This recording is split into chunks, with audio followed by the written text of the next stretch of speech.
ప్రియమైన విద్యార్థులకు తెలుగు తరగతికి స్వాగతం. నారదుడి గానమాత్సర్యం అనేటటువంటి పాఠ్యభాగంలో మనం చాలా ఉత్కంఠభరితమైనటువంటి సంఘటన దగ్గర ఆగాం. లక్ష్మీదేవి ఆ శృంగారవనంలో నుంచి చెల్లులతో వస్తూ ఉన్నది. ఆవిడ కనపడిందో లేదో ఆ బెత్తాలవారు అంటే అక్కడ ఉన్నటువంటి రక్షక భటులు అని చెప్పచ్చు. వారు ఎలా ప్రవర్తించారు, ఆ ప్రవర్తన ఏ విధంగా ఉంది, దానికి కారణంగా అక్కడ ఉన్నటువంటి వారందరూ ఏమైపోయారని చాలా సహజంగా వర్ణించటం జరిగింది. బెత్తాలు తీసు కొడుతుంటే ఎవరికి వాళ్ళు పారిపోరా అండి, బ్రహ్మగారితో సహా అట్లా పారిపోయారంటే మా అంతటి వాళ్ళం ఎంత అన్నాడు నారదుడు. ఆ తర్వాత ఈ హడావిడిలోనే ఓ తుంబురుడా అని గట్టిగా కేకబెట్టి అతడు పలికితే లోపలికి తీసుకెళ్లారు ఆ బెత్తాల వారే, రక్షక భటులే. అది చూసి అక్కడ ఉన్నటువంటి వాళ్ళంతా ఎవరికి తోచినట్టుగా వాళ్ళు దానికి తమ ఊహని జోడించుకున్నారు. ఏమని ఎందుకు పిలిపించారు మళ్ళీ అని ప్రశ్నతో ఆగేవాళ్ళు కొంతమంది అయితే, ఏదో ఒక విషయం సంగీత విషయంలో చర్చ వచ్చుంటుంది అని తమంతట తామే సమాధానం చెప్పుకునేవాళ్ళు కొంతమంది అయితే, తుంబురుడు తప్పింకెవరు ఇందులో నేర్పరు లేరా అని వెంటనే లోపాలు వెతికే స్వభావం ఉన్నవాళ్ళు, చేసిన ప్రతి పనిని కూడా విమర్శించే లక్షణం ఉన్నవాళ్ళు కొంతమంది ఉంటారే, ఆ విధంగా అనుకున్నారు. ఇది పేరుకక్కడ దేవలోకమైనా మానవులలో ఉండేటటువంటి స్వభావాలే మనకి ఇక్కడ చాలా స్పష్టంగా కనపడుతున్నాయి. అట్లా ఎవరికి వాళ్ళు మనస్సుల్లో సందేహంతో ఉన్నారు. అప్పుడు చెప్తున్నాడు నారదుడు, అప్పుడు నేను నామనంబునందిత నింబిలిపించుటెట్లకో ఇప్పుడటంచు నిల్చి అరయింప వినంబడియన్ నిజంబుగాన్ అప్పురుషోత్తముండు తన అంగనతో వినుచున్నవాడు సొంపొప్ప తదీయగానమని వద్ద చరించెడు వారు చెప్పగన్.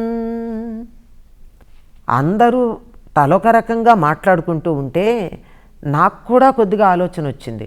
ఎందుకని, నారదుడు, తుంబురుడు, విశ్వావసుడు వీళ్ళందరూ వీణలు చేతిలో ధరించి గొప్పగా సంగీతాన్ని ఆలాపన చేస్తూ అందరికీ ఆనందాన్ని కలిగించేటటువంటి వారు.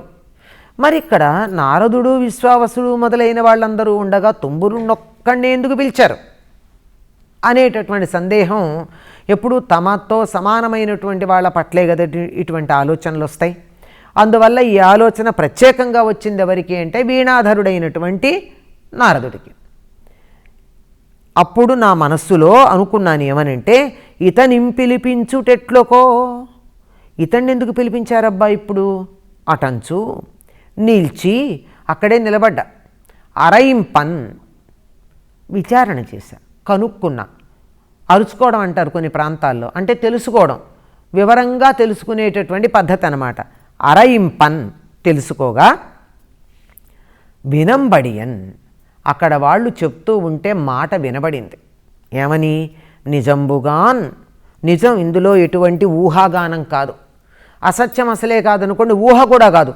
ఈ పైన వాటిల్లో ఏమిటి, తచ్చతురులన్యులు లేరే, గాన విధులందు ప్రసంగములు ఏమితో వచ్చను, ఇవన్నీ ఊహలు. కానీ ఇక్కడ ఊహ కాదు, ఇది వాస్తవం.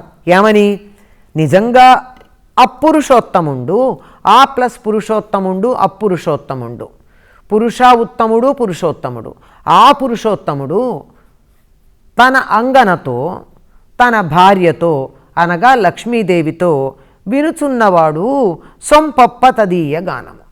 తదీయ గానము ఆ తుంబురుడు యొక్క పాటను సొంపొప్ప వినుచున్నవాడు, సొంపు అతిశయించగా చాలా ఘనంగా గొప్పగా వింటూ ఉన్నాడు అని వద్ద చరించెడు వారు చెప్పగన్ వినంబడియన్. ఆ సమీపంగా తిరిగేటటువంటి వారు ఎంత చక్కని తెలుగు పదాలు వాడుతున్నాడో చూడండి. మనకి మామూలుగా ఏమంటారండి, సమీపవర్తులు, దగ్గరవారు అని చెప్పడానికి.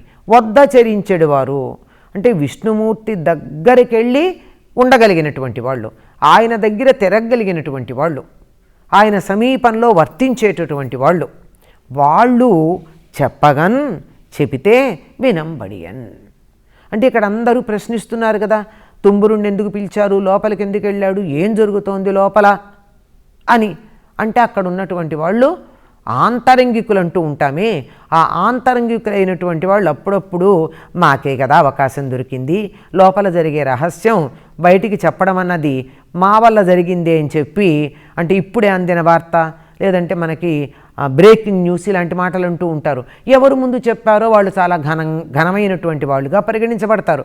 మొదట ఈ విషయాన్ని బయటికి చెప్పింది మేమేనండి, 10 మందికి తెలియజేసింది మేమేనండి అనే ఘనత ఉంటుంది.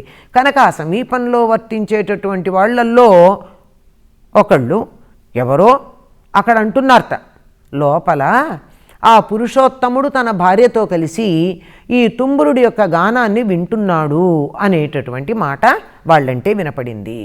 ఇక్కడ పురుషోత్తముడు అనే పదాన్ని ఒక్క రవ్వ చెప్పుకుందాం. పూర్తిగా వివరంగా చెప్పడం కాదు కానీ ఈ కళాపూర్ణోదయం గురించి ప్రారంభంలో మనం ఒక మాట అనుకున్నాం కదా, ఏమిటంటే ఇది యోగ శాస్త్రానికి సంబంధించినటువంటి సాధనలు మొదలైనటువంటివి ఏవైతే ఉన్నాయో వాటన్నింటినీ కాస్త ప్రతీకాత్మకంగా పాత్రల రూపంలో ఒక కథ జరుగుతున్నట్టుగా తెలియచెప్పే ప్రయత్నం చేయడం జరిగింది అని అందులో భాగంగా ఒక్క మాట మాత్రం చెప్పుకుందాం. ఏమిటి అంటే ఆ పురుషోత్తముడు అనేటటువంటి మాట. ఆయన్ని విష్ణుమూర్తి ఇట్లాంటి పదాలు చాలా ఉన్నాయి, కానీ పురుషోత్తముడు అనడంలో అర్థం ఏమిటంటే పురుష ఉత్తముడు, అంటే ఉత్తముడైనటువంటి పురుషుడు. ఉత్తముడైనటువంటి పురుషుడే కాదండి, ఉత్తమ పురుషగా అందరిలోనూ ఉండేవాడు. ఎదురుగా లేని వాడిని ప్రథమ పురుష, వాడు అతడు ఆమె అది. ఎదురుగా ఉన్నవాళ్ళు మధ్యమ పురుష, నువ్వు మీరు ఇత్యాదులు. తాను ఉత్తమ పురుష, నేను ఉత్తమ పురుష. నేను అనేటటువంటి రూపంలో ఉత్తమ పురుష ఏకవచనంగా సర్వజీవులలోనూ వర్తించేటటువంటి దైవానికి పురుషోత్తముడు అని పేరు. ఉత్తమ పురుషగా అంటే సర్వజీవులలోనూ నేను అన్న పేరుతో ఉన్నాడండి. భగవంతుడు ఎక్కడున్నాడు అంటే ఈ హృదయంలో ఉన్నాడు. హృద్దేశే అర్జున తిష్టతే అని చెప్పాడు కదా, హృదయంలో ఉంటాను అని చెప్పి, ఉన్నాను అని చెప్పి. అటువంటి ఉన్నవాడు ఏ రూపంలో ఉన్నాడు అంటే నేను అన్న రూపంలో ఉన్నాడు. దీన్నే తాను అన్న పదంతో కూడా మనం చెప్తాం. ఈ తాను ఏమిటయ్యా అంటే ఆత్మన్ అని సంస్కృతంలో చెప్పేటటువంటి ఆత్మ గురించి చెప్పే మాటకి తెలుగు పదం. ఊరికే ఇంతవరకే చెప్తా, చాలా లోతుగా ఈ విషయాలు ఇందులో చర్చించబడ్డాయి.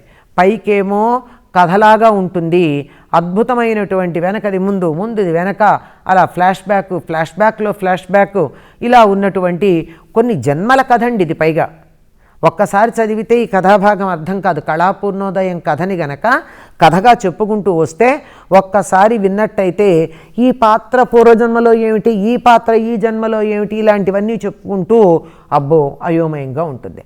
అంత అయోమయంగా చెప్పి ఇన్ని మెలికలు ఉన్నటువంటి ఈ కథలో ఆయన ప్రతిపాదించింది, చెప్పింది, చెప్పదలుచుకున్నది చిట్ట చివరికి యోగ సాధన చేసేవారికి మాత్రమే అర్థమయ్యేది ఏమిటయ్యా అంటే యోగ సాధన మార్గాన్ని నిర్దేశించిన పతంజలి రచించినటువంటి అష్టాంగ యోగ మార్గం ఏదైతే ఉందో దానిని సూచించటమే ఇందులో ప్రధానం.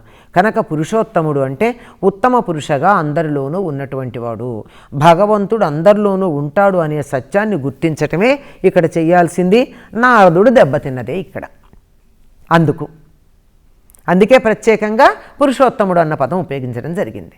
ఆ పురుషోత్తముడు తన అంగనతో, తన భార్య అయినటువంటి లక్ష్మీదేవితో సొంపొప్ప చాలా చక్కగా ఆనందంగా తదీయ గానము ఆ తుంబురుడి యొక్క గానాన్ని వింటున్నాడు అని చెప్పి ఆ దగ్గర ఉండేటటువంటి ఆంతరంగికులు అన్న మాటని విన్నాడట నారదుడు. విని మమ్మెల్లదోలి ఒక్కని నిమ్మెయి పిలిపించి హరియునిందిరయుగడున్ సమ్మదమున తుంబురు గానమ్మును వినుచునికి విని మనం బెరియంగన్. మమ్మెల్లదోలి, మమ్మల్ని అందరినీ తోలేశాడు. నిజంగా ఎంత చక్కని పదం అండి, తోలటం అన్న పదం దేనికి వాడతాం మనం తరచుగా? పశువుల్ని తోలడానికి వాడతాం. మామూలు మనుషులనైతే మీరు వెళ్ళండి అని చెప్తాం, వెళ్ళేటట్టుగా చేస్తాం. అంతేగాని పశువులనైతే చేతిలో బెత్తం పుచ్చుకుని అని చెప్పి వాటిని తరుగుతాం, తరిమి అక్కడి నుంచి పంపిస్తాం. ఇక్కడ బెత్తాల వారు అదే పని చేశారు, అందరినీ తోలేశారు. ఇవన్నీ కూడా ప్రతీకాత్మకంగా ఉన్నాయి అని చెప్పానే, అంత ఉన్నాయని మాత్రం తెలుసుకోండి అంతే. మమ్మల్ని అందరినీ తోలేసి అంటే పశువుల్ని తోలినట్టుగా మమ్మల్ని అక్కడి నుంచి పశువుల మందని తోలినట్టుగా తోలేసి ఒక్కనిన్ ఇమ్మెయిన్ పిలిపించి, ఒక్కడిని ఈ విధంగా పిలిపించి హరియు ఇందిరయున్ విష్ణుమూర్తి లక్ష్మీదేవి కడున్ సమ్మదమున చాలా సంతోషంతో తుంబురు గానమ్మును వినుచునికి, తుంబురుడి గానాన్ని వింటూ ఉన్నాడు అనేటటువంటిది వినేటప్పటికీ ఆ మాటని విని మనం బెరియంగన్ మనసు కొద్దిగా కష్టపడింది, నొచ్చుకుంది, బాధపడింది. అంటే ఇంకోళ్ళకి జరగదండి ఇది. ఈయనకెందుకు జరిగింది? నారదుడికి ఒకే వృత్తిలో ఉన్నటువంటి వాళ్ళకి కదండి పోటీ అయినా, ఒకళ్ళు అధికంగా ఉన్నారు ఒకళ్ళు తక్కువయ్యారు అని చెప్పినా ఒక వృత్తిలో ఉన్న వాళ్ళ మధ్య ఉంటుంది తప్ప విడివిడి వాళ్ళ దగ్గర కాదు. వేరే వృత్తి వీళ్ళకేం సంబంధం? ఓ కవుల్ని పిలిచారనుకోండి, నారదుడు ఏమనుకోడు. కానీ తనలాగా వీణ పుచ్చుకుని వాయించేటటువంటి వాడిని తన్నొదిలిపెట్టి అతన్ని పిలిచాడంటే తనకన్నా అతడికి అధికమైనటువంటి ప్రాధాన్యం ఇచ్చాడు అనేటటువంటి మాత్సర్యం కలిగింది, ఈర్ష్య కలిగింది. ఆ ఈర్ష్య వల్ల మనసు కొద్దిగా బాధపడింది. ఏదో అలవోకగా యథాలాపంగా ఎవరున్నారు అక్కడ? తుంబురుని పిలవండి, పాట వినాలనిపించింది, తుంబురుడు ఉన్నాడు కదా పాట వినిపించండి అని అడగల. ఎవరున్నారు అక్కడ అని తుంబురుడు ఉన్నాడంటే లోపలికి పిలవడం ఒక పద్ధతి. అట్లా కాదు, అంతమందిలోనూ ఓ తుంబురుడా అని గట్టిగా పొలికేక పెట్టి అతడు ఎక్కడున్నాడో కనుక్కుని అతడి దగ్గరికి వెళ్ళి దగ్గరుండి లోపలికి తీసుకెళ్ళాడే సమ్మదమున, చాలా సంతోషంతో. అలా వినేటప్పటికల్లా మనసు కాస్త కష్టపడింది, నొచ్చుకుంది. ఏమిటి నాకన్నా తుంబురుడు ఏం గొప్ప, నేనేం తక్కువ అనేటటువంటి భావన. ఏనొక్క మరుంగునం కొంత తడవు కనిపెట్టుకొని ఉండా, నేను కాస్త మరుగున చాటుగా, అంటే అందరెదురుగా ఉంటే నాకు కాస్త సిగ్గుగా అనిపిస్తుంది. అక్కడ ఉన్న వాళ్ళల్లో ఎవరైనా అదేమిటండి తుంబురుని పిలిచాడు, మిమ్మల్ని పిలవలేదేమిటి, మీరు కూడా మంచి వీణావాదనలో నిపుణులే కదా, మిమ్మల్ని పిలవకపోవడానికి కారణం ఏమిటి, తుంబురుని పిలవడానికి కారణం ఏమిటి అని అడిగితే పాప నారదుల వారు తలెక్కడ పెట్టుకుంటారండి? ఆయనకున్నటువంటి అభిమానం కాస్త దెబ్బతిన్నదా? ఆయనకున్న కీర్తి, పరువు, ప్రతిష్ట ఏమైపోవాలి? నలుగురెదురుగా కనపడకుండా ఉంటే తర్వాత ఎప్పుడో ఎవరో చెప్పారనుకోండి, తుంబురుణ్ణి పిలిచి విష్ణుమూర్తి లక్ష్మీదేవి ఆయన పాట విన్నారు అని, ఆహా అలాగా నాకు తెలియదే, నేను అక్కడ లేనే అంటాడు. అంటే ఏమైనట్టు? ఉంటే నన్ను పిలిచేవాడు అని అవతల వాళ్ళకో భావన కలిగేటట్టు. ఆ సంఘటన జరిగినటువంటి ప్రదేశంలో తాను లేనని చెప్పి తన పరువు కాపాడుకునే ప్రయత్నంలో మరుంగున, ఓ చోట ఎవరికి కనపడకుండా మరుగైనటువంటి ప్రదేశంలో కొంత తడవు కనిపెట్టుకొని ఉండా, కొంచెం సేపు నేను ఎదురు చూస్తూ కూర్చున్నా. ఏం జరుగుతుంది, ఏమైంది, లోపలికి పిలిచింది పాట వినడానికేనా, పాట విని బాగుందని మెచ్చుకున్నాడా, ఇదేం పాట అని అతన్ని ఏమన్నా చులకన చేశాడా, తక్కువగా మాట్లాడా, లోపల నుంచి బయటికి మనిషి వస్తూ ఉంటే ఆ ముఖంలో ఉన్న కవళికలని బట్టి లోపల ఏం జరిగిందో చాలా వరకు ఊహించవచ్చు. ఆ ముఖ కవళికలే కాదండి, అడుగు తీసి అడుగు వేసే తీరు బట్టి కూడా లోపల ఏం జరిగింది అన్నదాన్ని ఊహ చేయొచ్చు. గనక చాలా జాగ్రత్తగా కనిపెట్టుకొని చూస్తూ ఉన్నాను నేను. నలుగురికి కనపడకుండా సుమా, కనపడితే నా పరువు పోదు అని అనుకుంటున్నాడు అని చెప్తున్నాడు మణికంధరుడికి. అని పెనాయేమిచ్చెననుచును సంభ్రమంబున సందడించుచు మూగువారు, సర్వేశ్వరుండు శ్రీ సతితోడగానంబు వినునట అడుగనేలనెడువారు, కడుననుగ్రహమునెక్కడలేని ఈగి పసయ తెల్పెడు నంచు పలుకువారు, నీ ఒక్కడవో మరి ఏ వారలైన నయ్యడ నుండి రోయని ఎడుగువారు, నగుచు సురలు మునులు అరుదందమైపూ తడంబుతోడ వచ్చే తుంబురుండు కడల వారిని కనక స్నానమాడించు పదకమును నేత్రపటము దాల్చి. అలా ఎదురు చూస్తూ ఉండగా ఆయన బయటకు వచ్చేటప్పటికీ చుట్టూ ఉన్నటువంటి వాళ్ళందరూ మూగి ప్రశ్నల వర్షం కురిపించారు. మనం కూడా చూస్తాం కదండి.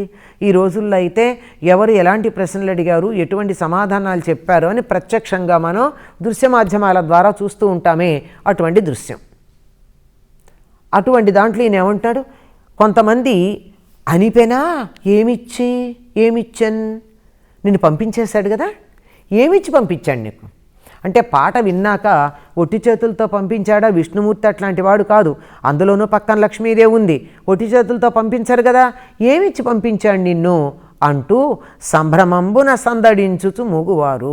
అలా హడావిడిగా తొందరపడుతూ మొదట నేనే అడగాలి, మొదటి సమాధానం నేనే పొందాలి. అమ్మో, ఇంకా ఉత్కంఠ ఇప్పటిదాకా నేను ఆపుకోలేకపోతున్నాను, దాన్ని అడిగేసి సమాధానం పొందితే కానీ లోపల ఉన్నటువంటి ఆ ఉత్కంఠ, నాకు కడుపుబ్బరం అంటారే, అది తగ్గదు అని చెప్పి గబా సందడించుచు మూగువారు.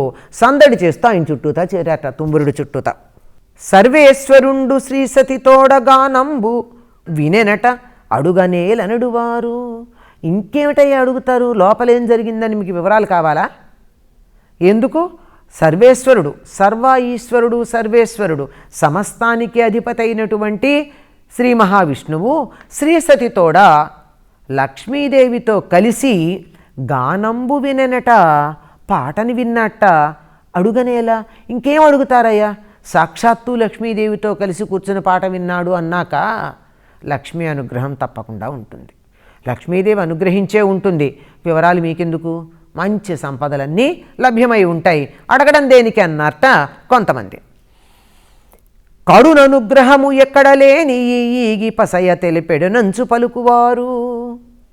విష్ణుమూర్తి చాలా గొప్పగా ఈయన అనుగ్రహించాడు అనడానికి కడుననుగ్రహము, అధికమైనటువంటి అనుగ్రహము, ఎక్కడ లేని ఈ ఈగి, ఎక్కడా లోకంలో ఎక్కడా కనపడనటువంటి ఈగి అంటే ఈవి అంటే దానము. ఈ దానం చేసి ఇచ్చినటువంటిది అంటే, దానం అంటే ఇక్కడ ఏదో బిచ్చగాడికి వేసినటువంటి దానం అని కాదు, ఇచ్చినటువంటి వస్తువులు, ప్రసాదించినటువంటి వస్తువులు అని అర్థమే చెప్పుకోవాలి. ఇవి ఈగి పసయ తెలిపాడు, ఇచ్చినటువంటి వస్తువుల యొక్క ఘనతని తెలుపుతున్నాయి. వాటిల్లో ఎంత పట్టుందో, పస ఉందో, ఘనత ఉందో ఆ వస్తువులే చెప్పుతున్నాయి అంటూ పలికేటటువంటి వారు. ఇంకా కొంతమందికి అలాగే ఉంటాయండి ప్రశ్నలు, లోపల నుంచి పుట్టుకొస్తూనే ఉంటాయి రకరకాల ప్రశ్నలు. అసలు ఇన్ని రకాల ప్రశ్నలు ఒక మనిషిని అడగచ్చు అనేదే చాలా వింతైనటువంటి విషయం. నీ ఒక్కడవో మరి ఏ వారలైన అయ్యడ నుండిరో అని అడుగువారు. వీళ్ళకి తెలీదా? లోపల విష్ణుమూర్తి ఒక్కడే ఉండగా లక్ష్మీదేవి ఉన్నది అంటే ఇంకెవరు ఉండడానికి వీల్లేదు కదా. వాళ్ళిద్దరే ఉన్నారు, తుంబురుని పిలిచారు, మరి ఇంకెవరు ఉంటారు లోపల? అయినా సరే కొంతమందికి హనుమానులు ఉంటారు. అంటే నిరంతరం ఏదో ఒక దాని మీద అనుమానం కలుగుతూ ఉండేవాళ్ళు. ఏమన్నారు అంటే, నువ్వు అక్కడవే ఉన్నావా అక్కడ? మరి ఏ వారలైనా అయ్యడ నుండిరో, నువ్వు కాక మరి ఎవ్వరైనా ప్రాంతంలో ఉన్నారా అని అడిగేవారు. అంటే ఎటువంటి ఆలోచనలు వస్తున్నాయో చూడండి. మానవ మనస్తత్వాన్ని కాచి వడబోసి ఒక సందర్భంలో మనుషులకి ఎన్ని రకాలైన ఆలోచనలు కలగడానికి అవకాశం ఉంటుందో ఎంత అద్భుతంగా చెప్పాడో చూడండి. ఇంతకు ముందు కూడా మానవ స్వభావానికి సంబంధించే నెచ్చెలి పిండు తానును మొదలైనటువంటి పద్యాలన్నింటిలో ఉన్నటువంటిది మానవ స్వభావాన్ని ఉన్నది ఉన్నట్టుగా చిత్రీకరించేటటువంటి ప్రయత్నం. ఇలా అడుగుతూ ఉంటే నవ్వుతూ సురలు మునులు అరుదందా, అక్కడ ఉన్నటువంటి దేవతలు మునులు కూడా ఆశ్చర్యపోయేటట్టుగా అరుదంద అంటే అపురూపమైనటువంటి దాన్ని చూసినటువంటి భావనని పొందినటువంటి వాళ్ళే. అంటే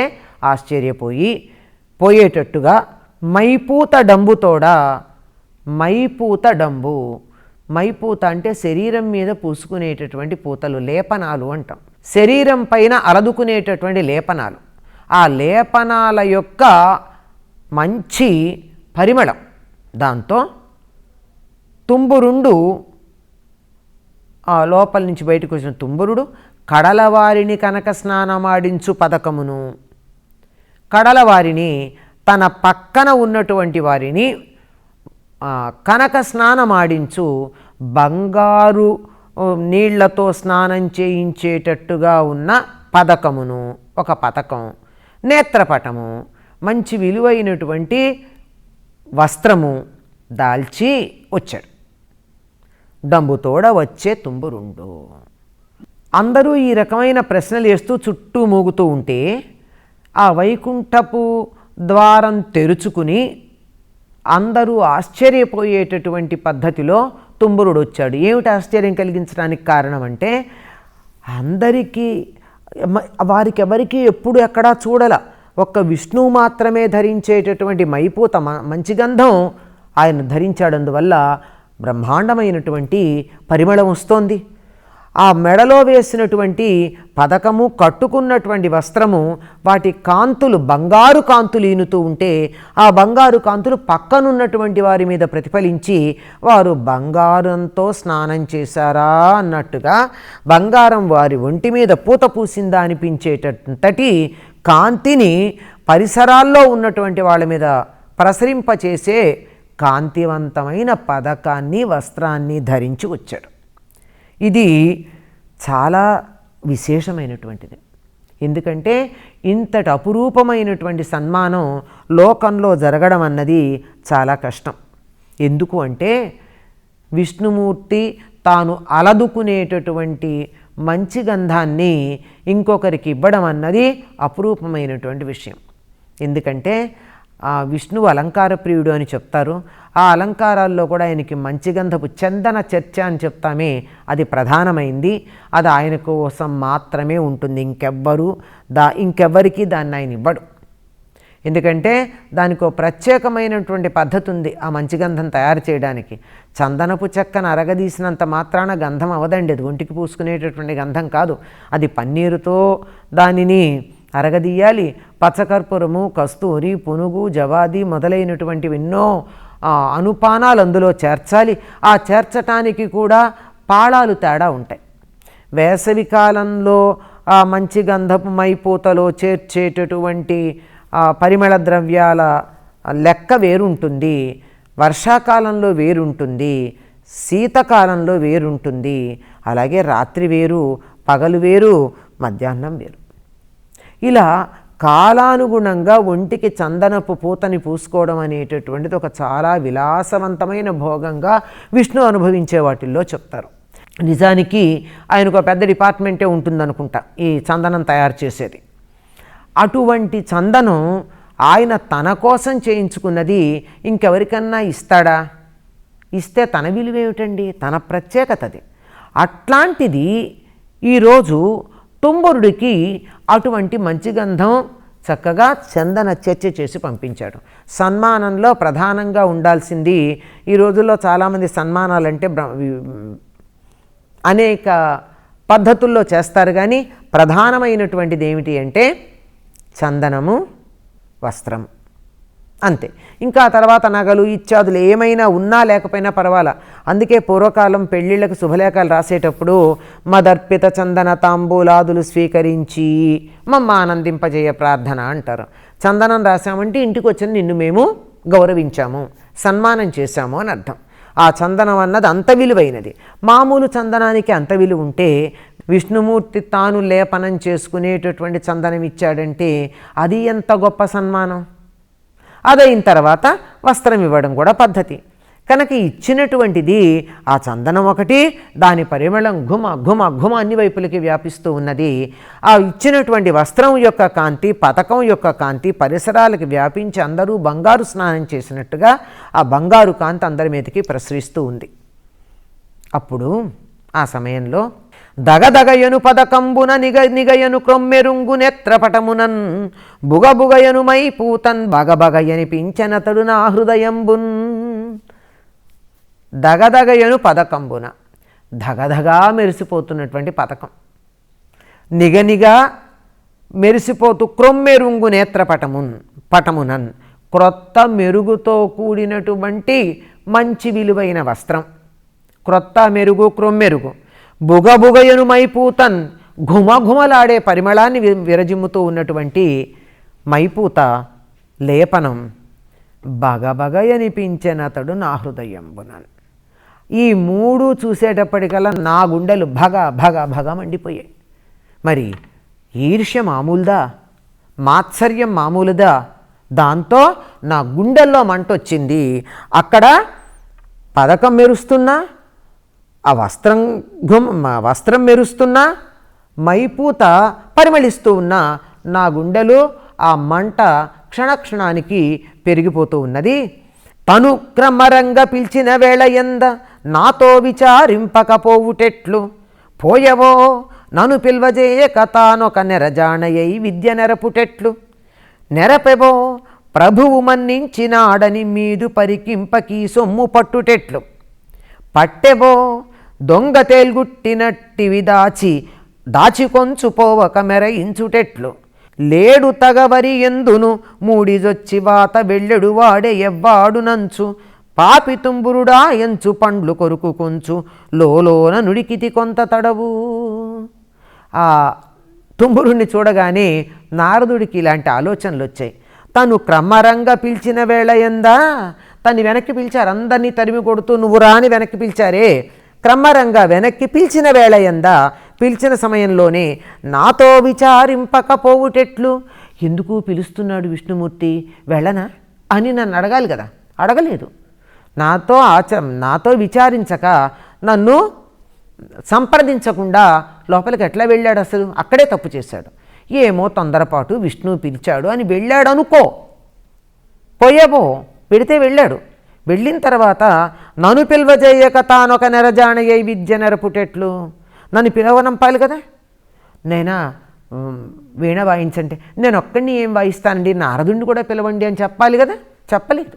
అంటే చాలా నెరజాన, చాలా నేర్పరైనట్టుగా తానొక్కడే ఆ విద్యని ప్రదర్శించటం ఏమిటి, నా కోసం కబురు చేయకుండా వెళ్ళేప్పుడే నాతో మాట్లాడాలి, లేదా లోపలికి వెళ్ళాక నన్ను పిలిపించాలి వీణ వినిపించమన్నప్పుడైనా. పోని అది కూడా ధైర్యం లేక ఆయన అన్నాడని నేను వీణ వినిపించాడే అనుకో, ప్రభువు మన్నించినాడని, మన యజమాని ప్రభువు రాజు దైవం మన్ని గౌరవించాడని కింద మీద తెలియకుండా ఈ సొమ్ముని ఎలా పట్టుకున్నాడు, ఇది నాకు కాదండి ఇవ్వాల్సింది అని చెప్పాలి కదా. ఇది నారదుడికి ఇవ్వాలని చెప్పొద్దు, చెప్పకుండా తారతమ్యాలు తెలియకుండా తాను గొప్పవాడా తక్కువవాడా అని ఆలోచించకుండా కిందు మీదు తెలియకుండా దాన్ని ఎలా పట్టుకున్నాడండి ఇచ్చినప్పుడు, ఊరుకోవాలి కదా. ఇది నాకు కాదండి, నాకు తగదు, నేను ఇంతటి సన్మానానికి అర్హుణ్ణి కాను అని వినయంగా చెప్పొద్దు, చెప్పలా, ఏమాత్రం మొహమాటం లేకుండా పట్టుకున్నాడు. ఆ పట్టెవో దాన్ని కూడా పట్టుకున్నాడు అనుకో, తీసుకున్నాడే అనుకో, దొంగ తేలుగుట్టినట్టి విడాచి కొంచుబో ఒక మెర ఇంచుటెట్లు, దొంగకి తేలుగుట్టినట్టుగా వీటిని దాచిపెట్టుకుని పట్టుకెళ్ళాలి కానీ అందరికీ కనపడేటట్టుగా ఇట్లా ప్రకాశం చేసుకుంటూ వెళ్ళడం ఏమిటి, 10 మందికి ప్రదర్శించుకుంటూ వెళ్ళడం ఏమిటి. అంటే తేలుగుట్టిన దొంగ అంటారే, తేలుగుడితే గట్టిగా అరిచారంటే అందరికీ తెలుస్తుందని చెప్పి ఆ నొప్పిని దాచుకుని భరిస్తూ అవతలకి వెళ్ళిపోతారు, అట్లా వెళ్ళిపోవాలి. అంతేగాని ఇలా 10 మందికి ప్రదర్శించుకుంటారా. లేడు తగవరి ఎందును, ఇట్లాంటి వాడు మళ్ళీ అక్కడ లేడండి అసలు. ఏమంటే అట్లాంటి వాడంటే మూడిజొచ్చి వాత వెళ్ళెడు వాడే ఎవ్వాడు. మూడి అంటే మలద్వారం, మలద్వారంలోంచి ప్రవేశించి నోట్లోంచి బయటకు వస్తాడా. మన ఆహారం తీసుకుంటే నోట్లోంచి తీసుకుంటే మిగిలిపోయింది మలద్వారం నుంచి పెడుతుంది, కానీ ఈయన చేసిన పని ఎట్లా ఉందంటే వ్యతిరేక దిశలో వెళ్ళినట్టుంది. అలా మలద్వారంలో ప్రవేశించి నోట్లోంచి బయటకు వచ్చినట్టు వచ్చాడు. ఎక్కడన్నా ఉంటాడండి ఇట్లాంటి వాడు, ఆ మాత్రం న్యాయం తెలిసినటువంటి వాడు ఇలా ఉంటాడా అంటూ పాపి తుంబురుడా ఎంచు, ఓరి పాపి ఎంత పనిచేసావురా అనుకుంటూ పళ్ళు కొరుక్కుంటూ, కోపం వస్తే చేసే పనదే, లోపలే ఉడికిపోయా. పైకి అనడానికి వీల్లేదు, ఎందుకు అలా అసూయపడుతున్నావు, ఎందుకు తుంబురుణ్ణి తప్పుపడుతున్నావు అని చెప్పి అందరూ అంటారు. అయినా బయటికి చెప్తే తన్ని పిలవలేదని అసూయపడుతున్నాడని తెలుస్తుంది. అసలు తను అక్కడున్నట్టే తెలియకుండా ఉంటున్నాడు కదా, మరుగు నుండిపోయాడు కదా, తన సంఘటన చూడనట్టు తనకి తెలియనట్టు నటించాలనుకున్నాడు కదా. అందుకని లోపలే ఉడికిపోతూ పళ్ళు కొరుక్కున్నట్ట నారదుడు ఉన్నమాట ఉన్నట్టుగా తన శిష్యుడైనటువంటి మణికంఠరుడికి చెప్పేశాడండి. ఆ తర్వాత ఏం జరిగింది మనం రాబోయే తరగతిలో తెలుసుకుందాం. అప్పటిదాకా శుభం.